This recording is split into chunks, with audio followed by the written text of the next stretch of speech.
அந்த சராசரங்களையும் படைத்து அரிசிலிருந்து ஆட்சி செய்கின்ற ஏகவல்ல அல்லாஹை போற்றுகின்றோம், புகழ்கின்றோம். உலகின் முதல் மனிதனான ஆதம் அலைஹிஸ்ஸலாம் அவர்களை சுவர்க்கத்திலிருந்து இறக்குவதற்காக தேர்ந்தெடுக்கப்பட்ட இடம் இவ்விலங்கை திருநாடு என்ற புகழ்பெற்ற நாட்டில் நாம் வாழ்ந்து கொண்டிருப்பது பெருமை. செயற்கை இயற்கை அனர்த்தங்கள் சூழ வரலாறு முழுக்க எங்கோ ஓரிடத்தில் இரத்தக்கரைகளும் மரண ஓலங்களும் கேட்டோய்ந்த இடங்கள் இங்கு ஏராளம். ஆதிகாலம் தொட்டு ஆபத்துக்களை அதிகம் எதிர்கொண்டவர்கள் இன்று அவர்களே ஆபத்துக்களை தேடிக்கொள்ளும் நிலை பரிதாபம்.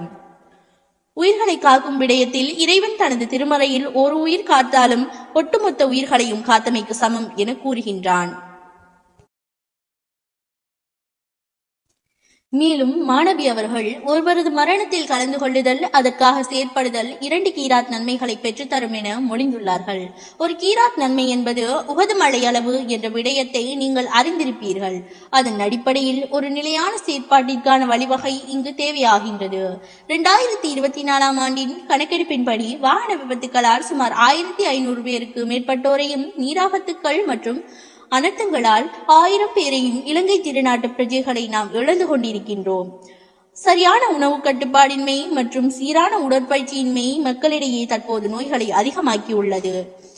பாகற்காயும் வாழைக்காயும் அது போன்ற பல மரக்கறி வகைகளும் சமைப்பது மக்கள் மத்தியில் அரிதாகியது.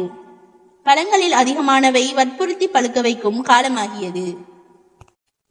இவ்வாறான நிலைகள் அதிகமான மரணங்கள் வைத்தியசாலையில் நடந்தேற காரணமாகியது. மரணம் நம்மை தேடும் காலம் போய் மரணத்தை நாம் தேடும் காலத்தில் தற்போது வாழ்ந்து கொண்டிருக்கின்றோம்.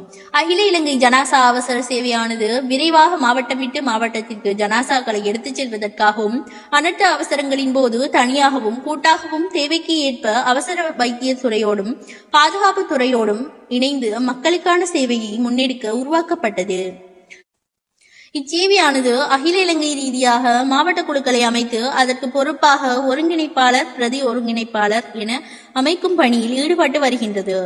அதன் அடிப்படையில் தற்போது 15 மாவட்டங்கள் பூர்த்தி செய்யப்பட்டுள்ளது.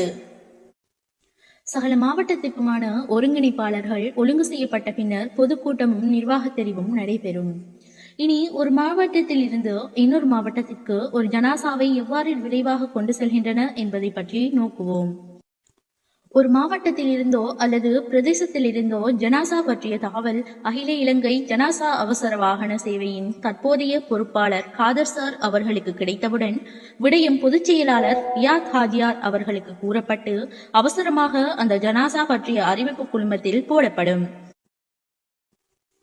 அதன் பிறகு சம்பந்தப்பட்ட மாவட்ட ஒருங்கிணைப்பாளருடன் பேசப்பட்டு வைத்தியசாலையோடு தொடர்பில் உள்ள அமைப்பின் பிரதேச முக்கியஸ்தருக்கு அறிவிக்கப்பட்டு ஜனாசாவின் குடும்பத்தாருடன் இணைந்து வைத்தியசாலையில் உள்ள ஜனாசா விடயங்கள் முடிக்கப்படும்.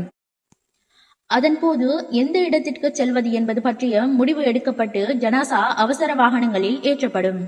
அதன்போது தூர இடங்களாக இருப்பின் ஏற்கனவே தெரிவு செய்யப்பட்ட பள்ளி வாயிலில் வாகனங்கள் 2ம் சந்தித்து ஜனாசா மாற்றப்பட்டு அனுப்பி வைக்கப்படும்.